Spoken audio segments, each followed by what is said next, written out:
Hello everyone, welcome back to my channel. In part 12 today we will discuss. We did simple past in the previous video. Let's just commence the class. The very first step is to identify. अगर आपने कोई भी sentence बोलना है तो आप लोगों को आइडेंटिफिकेशन बहुत ज़रूरी है. आइडेंटिफिकेशन पता होनी चाहिए. So the identification of past continuous is रहा रहेगी family था थी थे के साथ. As we had done simple past और उसमें हमारी आइडेंटिफिकेशन थी सिर्फ और सिर्फ था थे थी. बट पास्ट कंटिन्यूस में जो हमारी आइडेंटिफिकेशन होती है वो होती है था थे थी के साथ रहा रही रहेगी फैमिली. रूल है हमारा सब्जेक्ट वॉज या वर में से कोई भी एक चीज, वर्ब की फर्स्ट फॉर्म आईएनजी और object. Now the thing is where to use was and when to use were. So you should use was with singular subject. जब भी आपके सब्जेक्ट सिंगुलर हों तो वहाँ पे आप हमेशा वॉज का यूज़ करिएगा. सिंगुलर सब्जेक्ट्स हमारे होते हैं ही शी इट या किसी का भी नाम. प्लूरल सब्जेक्ट्स के साथ भी ऑलवेज यूज वर, और वर आता है हमारा यू वी दे या किसी का भी नाम एक से ज़्यादा बारी. जैसे we were, you were, he was, she was, they were, like this, right? Now I have written few examples in both Hindi and English to make the things more easy. Let's just commence. धोबी कपड़े धो रहा था. इसका मतलब past में कपड़े धोने का एक्शन हो रहा था और वो किसके थ्रू हुआ? धोबी के थ्रू. तो इंग्लिश इसकी हो जाएगी a washerman was washing the clothes. अब वॉशरमैन जो है वो सिंगुलर है तो सिंगुलर के साथ हम हमेशा क्या यूज करेंगे? वॉज.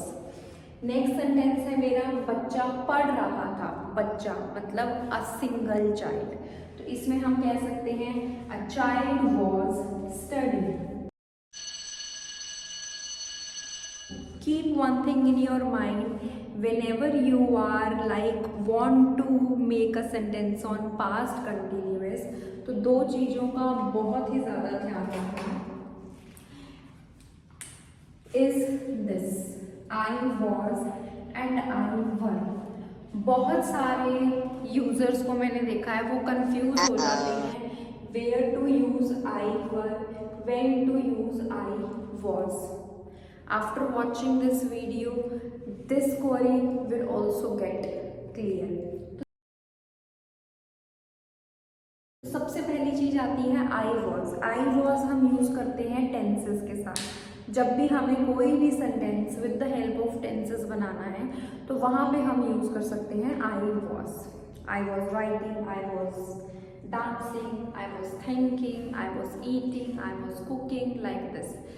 But जब भी आप कोई इमेजिनेशन से रिलेटेड कोई भी चीज़ फॉर्म करते हैं, कोई भी सेंटेंस अगर आप इमेजिनेशन से रिलेटेड बनाते हैं तो वहाँ पे आपका जो सेंटेंस है वो बनेगा आई वर से. जैसे कि हम कभी कभी अपने फ्रेंड सर्कल में बैठ के फ्रेंड से बात करते हैं तो हम अक्सर बोल देते हैं ना, ले तूने तो उसको कुछ नहीं कहा, तेरी जगह मैं होता फिर मैं उसको बताती, या अगर मैं वहाँ होती तो मैं उसकी हेल्प कर देती.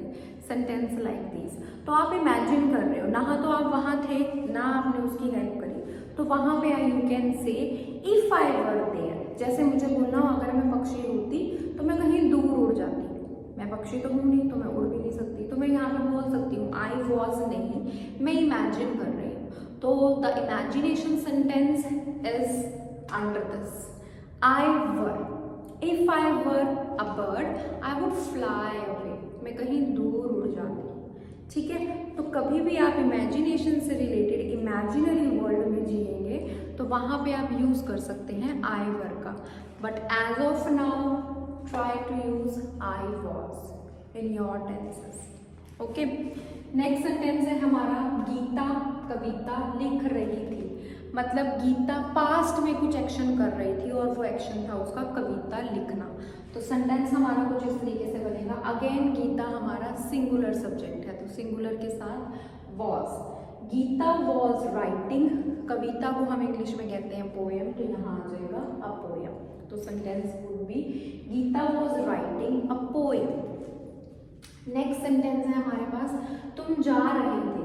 अब तुम का मतलब होता है प्लूरल, और प्लूरल के साथ हमें यूज करना है वर, तो यहाँ आ जाएगा you were going. Last sentence है, मैं कुछ सोच रही थी। I was thinking, not were, I was thinking. हर टेंस में there are two important things which you have to keep in your mind, that the main verb and the helping verb. Main verb हमारी होती है like your three forms of verb, V1, V2 and V3, ठीक है, like go and gone, do did done, eat it eaten, like these. इसी के साथ साथ हमारी आती है हेल्पिंग वर्ब्स। हेल्पिंग वर्ब कौन सी होती है? Is, am, are, was, were, has, have, had, been, have been, had been, ये सारी की सारी हमारी हेल्पिंग वर्ब्स होती हैं। तो according to the tense, according to the action, time, हमें पता चलता है कि हमें उस सेंटेंस में कौन सी वर्ब, कौन सी हेल्पिंग वर्ब के साथ पुट करनी है। कभी कभी स्टूडेंट्स सेंटेंस तो सही बना लेते हैं, वर्ब भी सही कर देते हैं, बट हेल्पिंग वर्ब को गलत पुट कर देते हैं। लाइक डिड यूज करना था, डिड के साथ ये आगे लगा देते हैं हैव, या फिर लगा देंगे हैज, या फिर लगा देंगे हैव। अब हैज, हैव, हैड, ये जो है ये हमारे परफेक्ट है, और परफेक्ट के साथ हमेशा V3 जाता है, और V3 का मतलब done.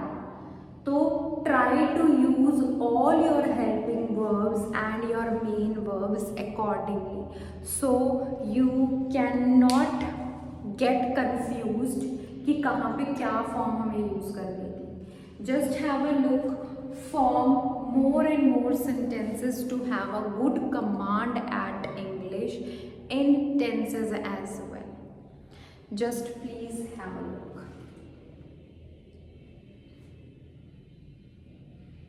You all are requested, please subscribe my channel, share the video, like the videos and comment below. Thank you, bye, have a nice day and practice hard.